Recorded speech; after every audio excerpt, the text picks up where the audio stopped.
This was also a bit of the filler. Jack Atlas was accused of thievery. Yeah, that's true.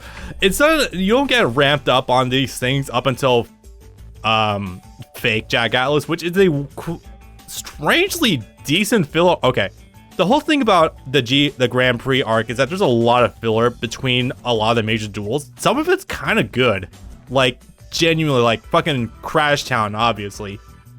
But there's a lot of other stuff that's actually kind of decent as well. Obviously, you got a lot of other boring stuff like the kid in like the clock in with his grandma and something. I don't know. It was boring. I fast forward a lot through that episode. But then you got other stuff like Awakening Red Nova Dragon across 2 episodes, and Jack Atlas actually beating the King of Hell in a duel. I'm just like, holy, okay. Yeah, that makes it really funny because those episodes were skipped in the dub. So it's really funny when Jack shows up in one of the final duels of the WRGP, and out of nowhere he just has a double tuning synchro that he's never displayed before. Yep. Oh, hey, this kid is also running a Sacred Beast deck, by the way. It's just funny. Little Squirt here's running the fucking pseudo god cards. I love this shit. I know, right? Anyway, so for Jack, I'm definitely feeling hang on to the so here's the thing. This is well before a lot of the manga support cards for Jack's deck actually come out. So his deck, needless to say, is kinda not good. I'm gonna love this deck. Red Nova Turbo. Thank you, Bob. So this deck is Snowball 2? What's up? Snowball 2 for the PlayStation 1. Don't know what that is. Joke missed. But anyway, this deck is kind of fun. There are ways to turbo out.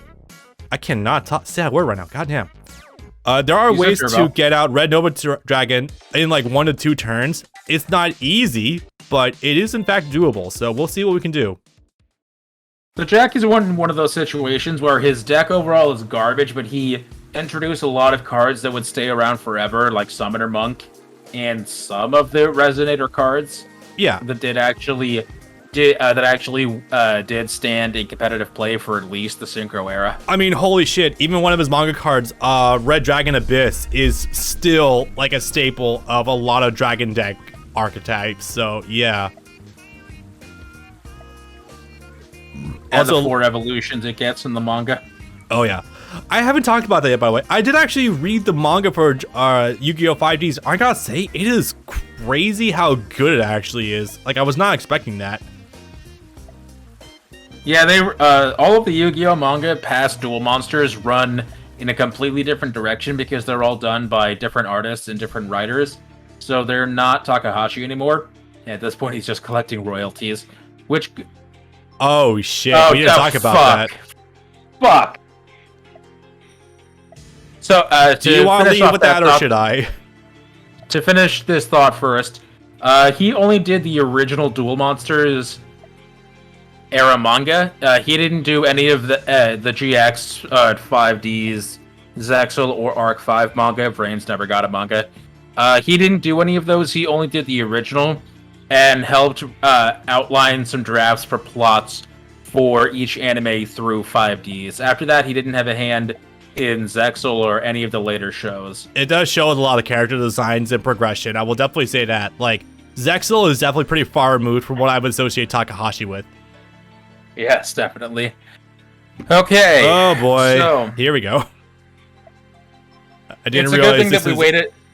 It's honestly, it's a good thing we waited on this as long as we did, because we wouldn't have because if we did this as early as we wanted to, we wouldn't have gotten to make that clarification that came out a month ago. Yeah, it's definitely so I was originally trying to do this Let's Play as like a summer project, but failures and computer upgrades put a halt to that, and now we're doing this in like November, but it is what it is. So Takahashi, oh boy, do you want to kick this off? Yeah, I'll go first. All right. Was it September or was it July? I feel like it might have been July, maybe. You can Google it really fast if you want. Yeah. Anyway, so it looks okay, like... so 4th of July. Kazuki Takahashi, the creator of Yu-Gi-Oh!, who passed away this past year in July, They found him. He was found drowned on the shore of a beach in I don't know where exactly in Japan. He was wearing scuba gear. It was a mystery for a couple of months because the details hadn't been released to the public. People thought he just drowned by accident on like a night dive or something. As we found out as of last month, because for legal reasons they had to keep the records private until the autopsy was performed. Yeah. What actually happened was Kazuki Takahashi died trying to rescue another swimmer that was drowning in, I think it was a whirlpool or something. Because they had Riptides. I think it might have been riptides. If right. that might have been a whirlpool. And he died trying to rescue someone else that was drowning, and unfortunately he wasn't able to get to them in time, and he ended up getting pulled under by himself. Oh shit! I didn't know he didn't get to them in time either. There were other people there. There was a U.S. Marine or officer or someone. There was someone from the U.S. that was also an experienced diver there, and he was trying to rescue the person, the original victim as well. I think they were rescued, but he wasn't able to go back. The U.S. Person wasn't able to rescue Takahashi because he spent all of his energy trying to rescue the original victim. And if he tried to go back for Takahashi, then both of them would have ended up dead. So we give no ill will to the U.S. resident because he did enough in saving the original victim. But yeah, Kazuki Takahashi died a hero trying to save someone else. What an absolute legend. Absolutely. Yeah, definitely. God rest his soul. Fucking Mirror Force. Oh boy. Yeah, I guess I was probably gonna have to come up at some point, considering that this is our first Let's Play after all that's transpired. So yeah, Jesus, wait, is this what I'm looking for? Yes, this is actually exactly what I fucking need. All right. I'm not sure exactly how much of this combo I can pull off, but I'm going to definitely attempt it. That's actually whipped. All right. What field spell is that? So that's Revealing Light, Luminous Spark. Oh, all light monsters get 500 attack and lose 400 defense. It's actually kind of, I will say, the background animation. So if you look at that's them, a DM card. Yeah, that's definitely a DM card. The backgrounds are very low resolution, but they definitely. There's definitely a good amount of movement in them, so it definitely looks fairly decent. Anyway, I fucked this combo. So what you're supposed to do is you're supposed to have a level 8. You're supposed to have Red Dragon Archfiend on the field. Ooh, what's that? Light Hex Seal. Okay, it's a fusion component. Yeah. Honestly, it's a pretty good card too. Yeah, this deck is entirely DM era. What is his partner using exactly? So, Trudge himself, I don't think he's using Light Hex Steel Fusion. I believe that's his partner, but yeah. Yeah, what's his partner using? What deck is this? Some pretty old shit. Manual. Cyber Dragon? Okay, yeah, I guess it would be Cyber Dragons, okay. Alright, gotta need something good.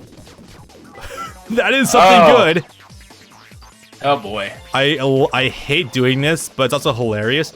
Tribute summon for Malicious. Have we done to trigger that? Nope, not yet. Alright, well, while I would love to meme and go right into Archfiend, unfortunately the prevalence of Mirror Force is making me change my mind and stick to Star Dragon for the time being, just for the added layer of protection. Oh no, what are you? Discord counter? Oh no, we're losing the call. Oh no, the Discord counter, something that's not as shit as Skype. Okay. Redatory card extra deck. Luckily, we have 7 tools of the bandit, but we're also running pretty low on life. Oh, we got Limit Reverse. I did not know that.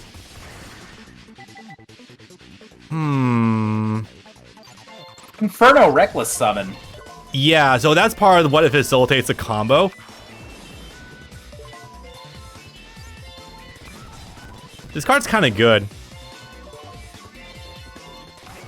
But that being said, I didn't realize Limit Reverse is already in the field. What deck are you using again? So this is the Red Nova Dragon deck. Oh. Now, if this was Red Dragon Archfiend, I would have immediate access to Red Nova Dragon, but unfortunately, that is not currently the case.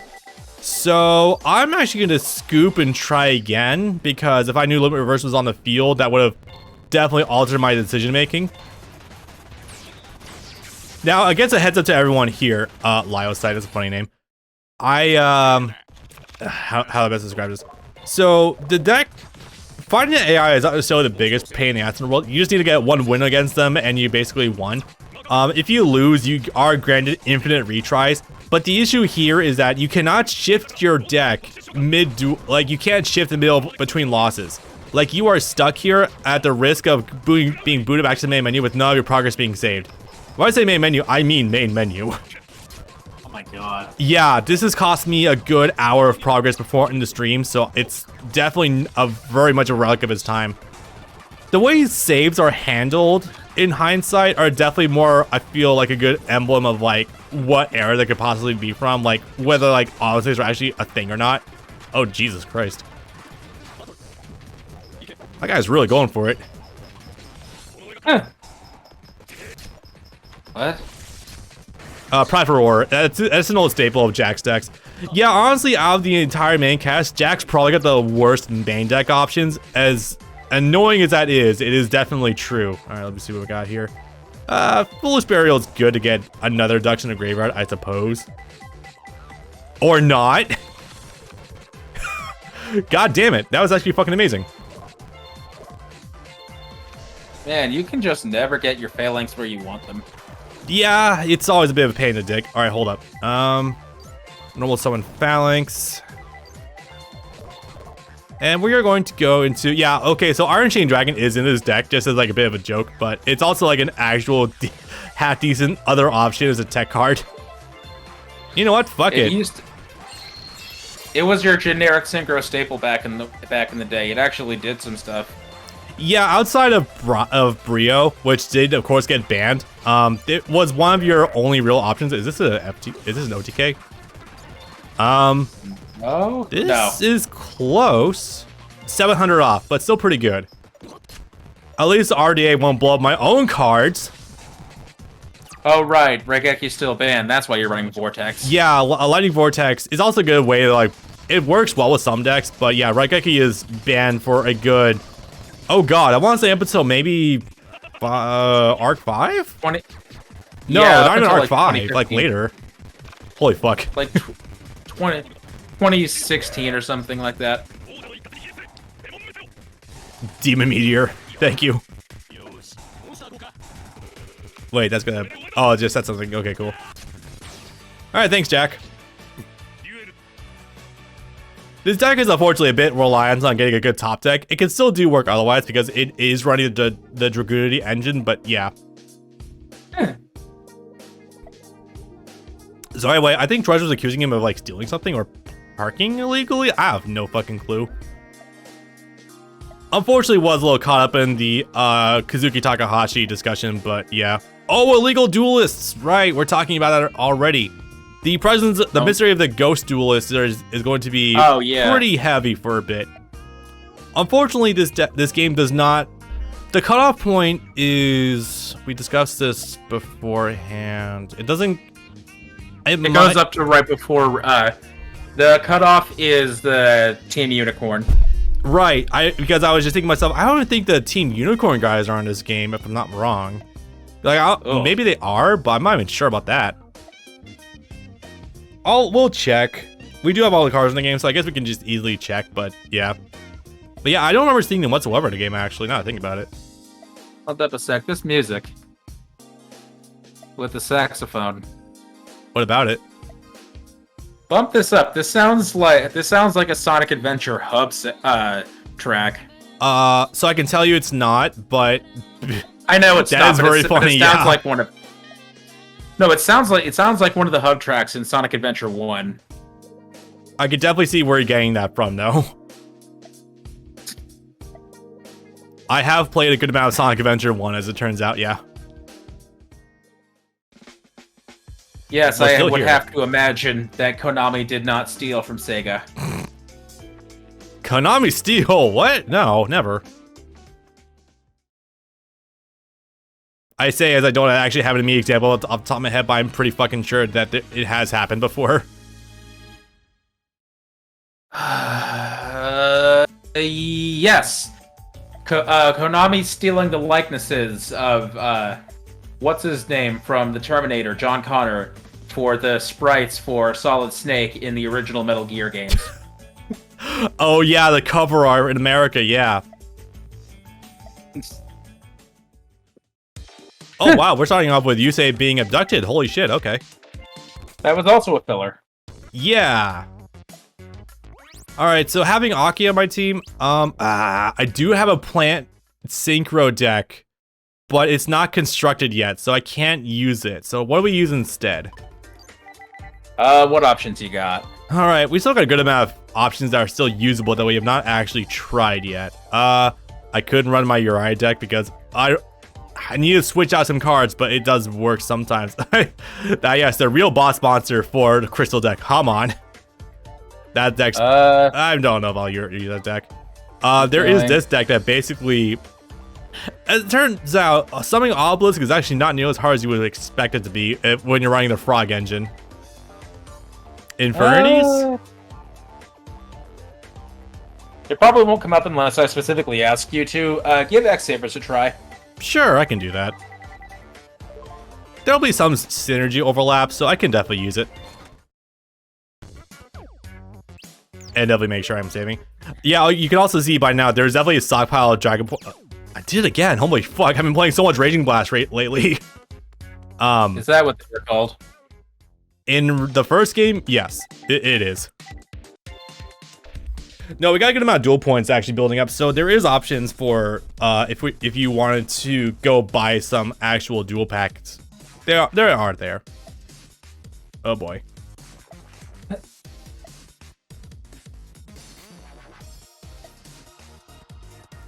Oh right. So Aki, after she goes through the whole bit of escaping being a psychic, yeah, let's go with that. After breaking the brain control of that one guy from before, yeah, Aki is quickly escalating into a great character onto her own. But unfortunately, at this point, she doesn't have much to do in the way of like early Grand Prix. Actually, this deck, I don't think this game even goes up to the fact that she does become a temporary fill-in racer for Crow when he goes down. Funny enough. No, I don't think they do. It would have been nice to have a game somehow invent the triple duels. Yeah, you would think so. But I think at that point you would make every duel last forever if you actually have to go through 24,000 life points. Oh god. Well, I think it was just 12,000 in anime, but it probably would be 24k in the game itself. My god, I didn't even think about that as a thing we could talk about. The triple duels they were running in the Grand Prix, right? It's actually... okay, I'm gonna say this straight up. Whoa, my god. This was the start of 3-on-3 esport games. I guess you could look at it as such. The triple team matches. Okay, so this initial interaction is admittedly kind of funny, in a manner of Aki actually being pretty cute, not gonna lie. So, Sherry, on the hunt for Iliaster for killing her dad. There's no other way to put it, like straight up, that's what they did. Don't let the poor kid stuff tell you otherwise. So, she's looking for strong partners to bring with her into the Grand Prix in order to take on Iliaster. And currently, yeah, she's trying to recruit Yusei, which, I mean... yeah, it's good bet to go with off the start. Although Crow's also a good option, but you know, still good. And kinda Yusei's like sympathizes with her, but is also saying no because I already have my own obligations. I'm sorry, Sherry can't do that. And she's like, nah, we're gonna have a duel to settle that. And I guess we're just kind of bucking that immediately, and we're just going with this team up instead. Which also, may I just ask? May I just add? Sherry's dub voice kills me. Not because it's French, but because it's so incredibly thick with the French accent that genuinely I couldn't understand what she said half the time without subtitles. Like, it was bad. I need to check out who plays Sherry. They do have a French person. I mean, New York is on the East Coast and Europe is on the other side of the Atlantic, but like, God fucking damn, the French accent is like way too thick. Okay, who do we... Okay. I know who that is. You wouldn't know who that is. It was the person that... it was the voice of Leo and Luna. Wait, the really? Replacement voice. Holy shit. The replacement voice for Leo and Luna because the original moved to LA halfway through 5Ds. Right, I remember hearing about that story. This could be scary. For the longest time, because I never looked into it, I actually thought that it was Erica Schroeder herself, the voice of 4Kids Luffy, and actually Aki herself here. Wouldn't that be fucking funny? No, I don't think they go with that. They go with that. If she wasn't already playing Aki, then she would have been Sherry. Oh, it's funny you mentioned that, because I do remember early on with Aki's dub voice that they were trying to give her like a light British accent. Also, they removed the cleavage for her 3D model. I just remember that fact. Okay. But not for the art, man.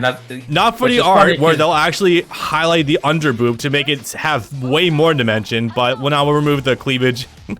I must say, I am not envious of the poor bastard who's doing cleanup duty in Photoshop for the individual frames of Aki's tits, because that must be the biggest pain in the ass. And I can tell they're also getting fatigued or later on too, because there's parts where like they straight up don't like mask up the boobs from a distance, or like in supplementary material like flashbacks. It's actually kind of hilarious. But what I know about Cherry's voice earlier, yeah, her Japanese voice makes me melt, I'll be honest. Oh god, I don't know what her fucking deck does, I'll be real here. Boy howdy then, you would have hated to work on the later Yu-Gi-Oh series. Maybe. Depends on what we're talking about. Because if you think editing the boobs would be annoying, imagine if you had to do something far more annoying for literally every single shot that the character is in ever, even if you're not looking at the front of them. That bad, huh? Who are we talking about here? Look back at chat. Oh, what did you send me? Oh, jeez. Oh, no. Yeah, that's Imagine having to do that for literally every single shot that character is in the entire show. No, with boob for 2 shows, no less. Yeah, they made that a running, but yeah, imagine having to be the jackass that gets stuck lengthening the skirt on every female character for wearing the uniform or what have you. They gave the attack and draw 1 card. That's kind of good. Especially since Yu-Gi-Oh is one of those shows where for 90% of the show, characters only wear 1 outfit. Yeah, damn, that's gotta suck. You know what I also noticed too is I'm pretty sure 4Kids is not given, is not given like the original footage also 90% of the time. So as a result, you're looking at really dirty broadcast footage most of the time. So they had to edit that, and it's gonna make it look even worse. They get the footage from the source, they just screw it up on their end. Oh, okay, that would do it. It's like they keep fucking up like compression, so like it always just looks perpetually worse and worse. Like it's funny and also horrifying. Like goddamn, guys. And speaking of which, they did release the rest of the Blu-rays for Arc 5, yeah? I gotta ask that. Funny, that came out the last time we recorded a Yu-Gi-Oh thing. So, yes and no. I have never seen pictures of it ever, but I see links on Amazon that that show a listing for a Blu-ray version of Season 2, which is episodes 51 through 100.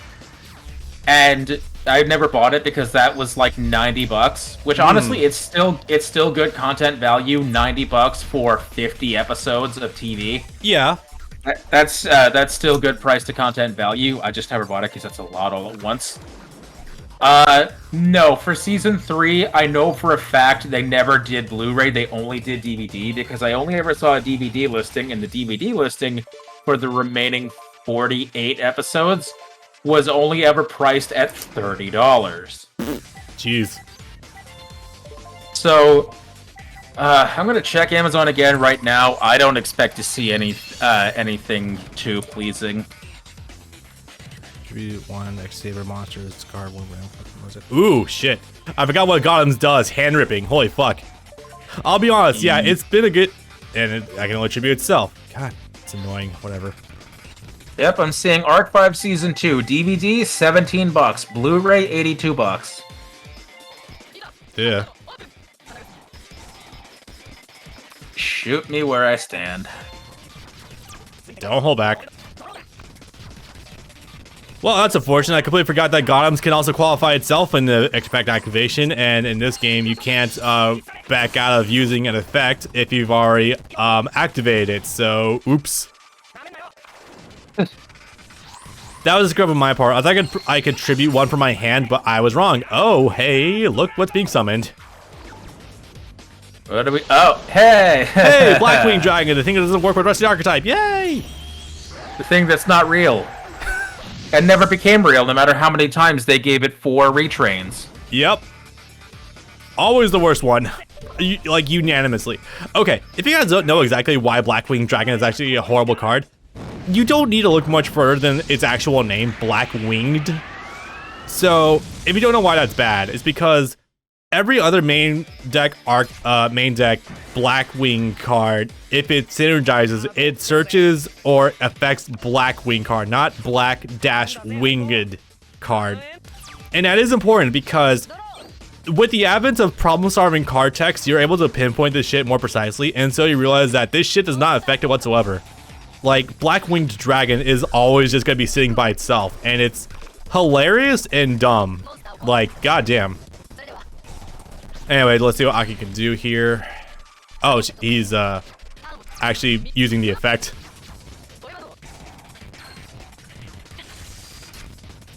Oh, it does burn. I forgot that. Normal summon Honest. That's how you know your hand's not doing so hot. No, Honest has an on-field effect. Oh, I know. It can call it. It didn't proc it. I know it does have. Ooh. No kidding.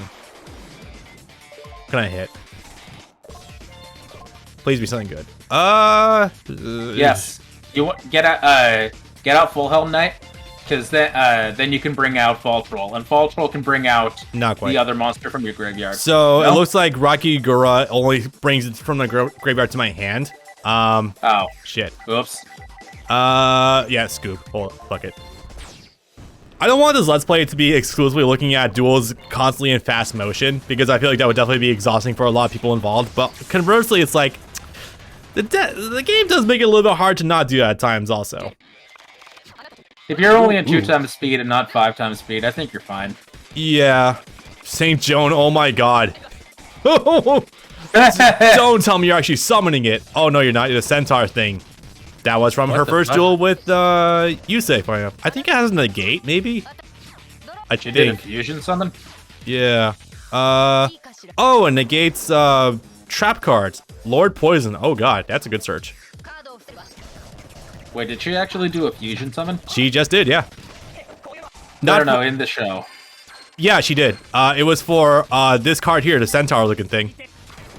See, now that's funny, because when Yusei did the fusion, they made a super huge deal about Yusei actually doing a fusion, to the point where Aki sounded like she'd never heard of a fusion before. I mean, considering the new focus of that time period, I imagine that fusions were definitely like a lot more rare, but I mean, also it's like, yeah, I don't know.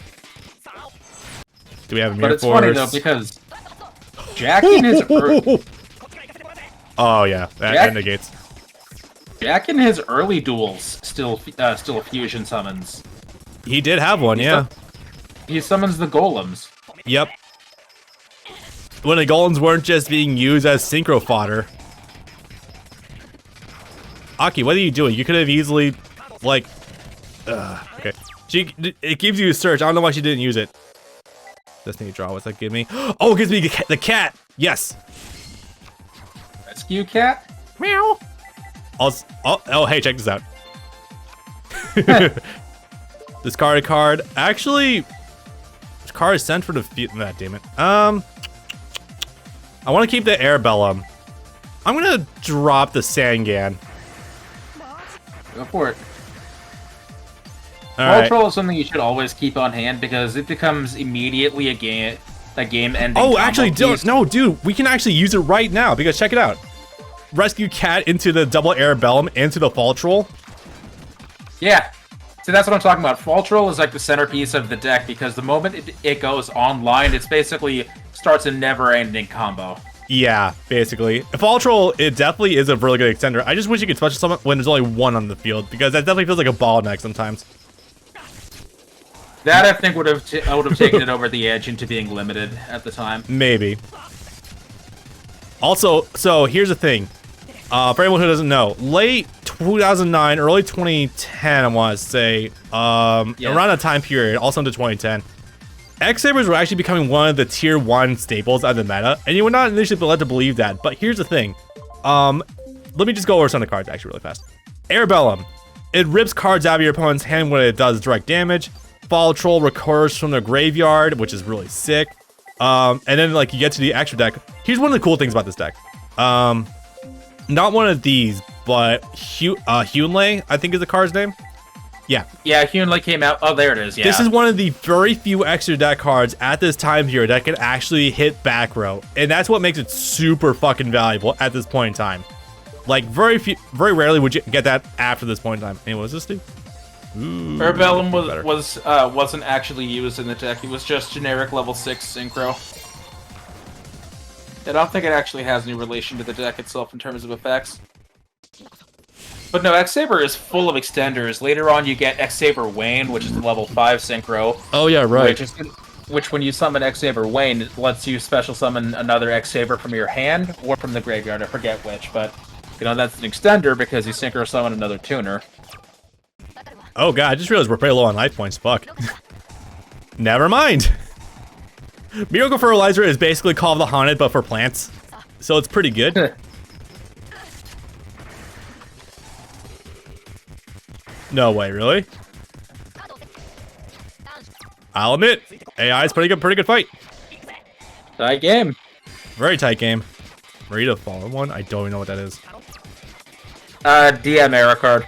Definitely feels the part. Okay. If that's a magic cylinder or a mirror force, it is what it is. But otherwise, we got this. Hell yeah. I think that was a 2003 card. Honestly, yeah, the art style definitely conveys the part. I'll be honest though, like, okay, I know obviously we have grievances with DM era, boy do we. But I'll admit, I do find a certain charm in like the older cards. They definitely have like really nice artwork sometimes. Like, it definitely has that like grittiness off the manga for it. Oh no, DM era cards have a wholly distinct feel from the entire rest of the series. And that's because after a certain point, a lot of card art really tends to blend together. Yeah. After Synchro Era, everything looks, for the most part, very homogenous. If you ask most people if a card was from Xyz or from Pendulum, they wouldn't be able to tell you. I couldn't be able to tell you, and I love those eras. Well, I love Pendulums anyway. But you are definitely right. Like, a lot of those cards, especially when you go Pendulum into Link era, those are the times where it really does begin to blend together when you're not looking at the card frame. But like, you go back to the older days, like, just think off the top of my head, like Nightmare Wheel. God, some of the earlier, like, weird demonic looking artwork. I would love to tackle. Hey, we actually got all of them. Yay! I would certainly love to fucking tackle like Tag Force 6 because we'd get the international artwork, and boy, is that gonna be wild. Oh yeah, I forgot to mention this at the top of the recording. But yeah, Tag Force 5 is the very last Tag Force game to be released internationally. Probably should have mentioned that sooner, but it is what it is.